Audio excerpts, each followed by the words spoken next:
এই যে নিন, আপনার থেকে জাস্ট একটা বাইট খেয়েছিলাম, এখানে অনেকখানি আছে। এবার খুশি হন, একটু হাসেন প্লিজ। নো ওকে।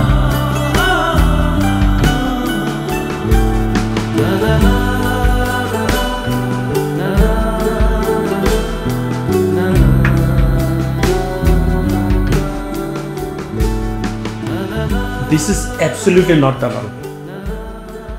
অফিসের একটা রুলস আছে, সেই রুলস অনুযায়ী সবাইকে চলতে হয়। গত কয়েকদিন যাবত তুমি যা করছো তাতে তো প্রমোশন বহুত পরের কথা।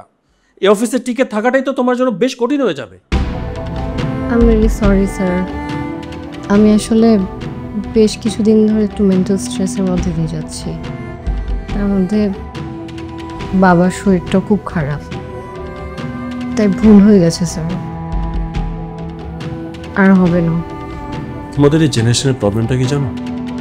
তোমরা একটা কাজ করার আগে এক্সকিউজ তোমাদের অল টাইম রেডি থাকে। এই এক্সকিউজটা দেওয়ার জন্য যে পরিমাণ মাথাটা তুমি খাটিয়েছো না, সেই মাথাটা যদি একটা ভালো কাজের জন্য খাটাতে, তাহলে আর আজকে তোমাকে এখানে বসে থাকতে হতো না, আমার এই কথাগুলো শুনতে হতো না, রাইট? Excuse me sir. অব্র, সরি স্যার, আমার আসলে এভাবে আসাটা উচিত হয়নি। ওনারা আসলে আমার ওয়ার্কশপে বিজি ছিলেন, উনি বেশ কয়েকবার আমাকে আপনার কথা বলেছেন।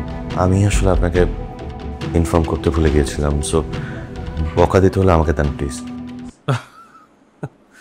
কি বলছেন আপনি? আপনি এসেছেনই তো আমাদের এমপ্লয়ি যারা আছে তাদের সবার পারফরমেন্সকে বেটার করার জন্য, আর তার জন্য আপনি যদি কোনো টাস্ক দেন সেখানে আমার আপনাকে বকা দেওয়ার কি আছে বলুন? আর অরণি, তুমি তো আমাকে এই কথাটা বলতে পারছো, তাহলে তো এতগুলো বকা তোমার খেতে হতো না, রাইট? ঠিক আছে, এসো। Thank you. আসি sir.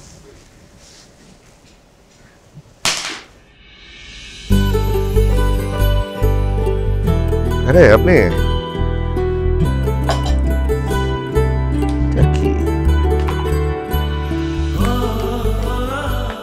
Wow, wait a minute, আপনি কি করে জানলেন নুডলস আমার পছন্দ?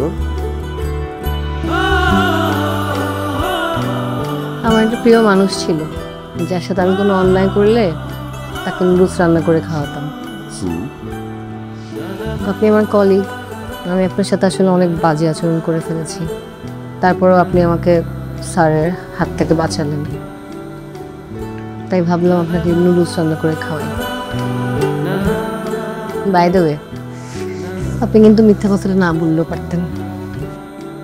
অতটুকু মিথ্যা না বললে আপনাকে বকু স্যারের হাতে কিভাবে বাঁচাতাম? বাই দ্য ওয়ে, আপনার পছন্দের মানুষটাকে জানতে পারি? কিছু কথা না জানাই শ্রেয়, থাক না, না জানা। তার আগে আপনি বলেন, আমরা কি বন্ধু? কলিগসরা তো বন্ধুই হয়। আপনি আমাকে বিশ্বাস করে বলতে পারেন। সময় হলে হয়তো বলবো।